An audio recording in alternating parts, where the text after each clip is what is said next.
Kanya-kanyang diskarte ang ilan nating kapuso para ma-enjoy ang lamig ng panahon ngayong peak o kasagsagan ng amihan season. Ang tanong, hanggang kailan naman kaya natin ito mararamdaman?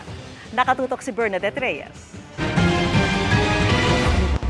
Sariwang hangin na may makapigil hiningang tanawin. Yan ang dinarayo sa Tanay Rizal dahil sa pamoso nitong sea of clouds at overlooking. Pero higit pa riyan, perfect din sa mga nakakamping dito ang malamig na klima. Ngayong araw nga, 18.6 degrees Celsius ang naitala ritong temperatura. Pangwalo ito sa top 10 na nakapagtala ng lowest temperature sa bansa ngayong araw. Sobrang lamig, grabe. Ewan ko kung anong meron sa January pero malamig talaga ngayon. Kaya ang sarap pumunta sa Tanay. Medyo mahamog, yes. Pero definitely yung pinupuntahan dito hindi lang yung mga roads, yung mga scenery, but also the weather talaga. Kilalang pasyalan ng mga nagmomotor at mga nagbibisikleta itong Marilake sa Tanay Rizal. Bukod kasi sa magandang tanawin dito, malamig din ang panahon.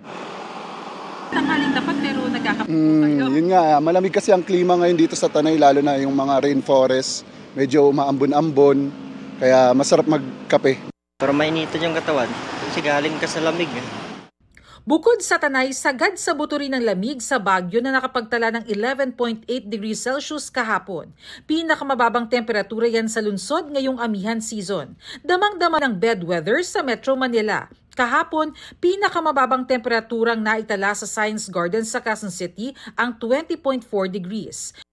Pero mas mababa ang sa La Trinidad Benguet na 9.6 degrees Celsius. Hindi gaanong nalalayo sa 9.4 degrees Celsius noong linggo. We're expecting na posible pa rin tayong makaranas ng mga paglamig ng panahon by second week hanggang sa third week of February po. Posible pang may magkaroon ng surge doon, so pwedeng mas bumaba pa yung temperatura. Pero hindi lahat nag-e-enjoy sa malamig, kaya para maprotektahan ang sarili, mahalagang magbaon ng mga panangga sa lamig. Ako kasi lamigin ako, so kailangan ko talagang magdala ng maraming pampatong, mga socks, jacket, everything. Kaya yun. Tapos yung mga gagamitin for camping. Meron kaming baon ng mga lutuan, talagang yun yung importante. Yung sa papakulo or what, may dala lang kaming kalan and then mga kitchen equipment. Para sa GMA Integrated News, Bernadette Reyes, nakatutok 24 oras.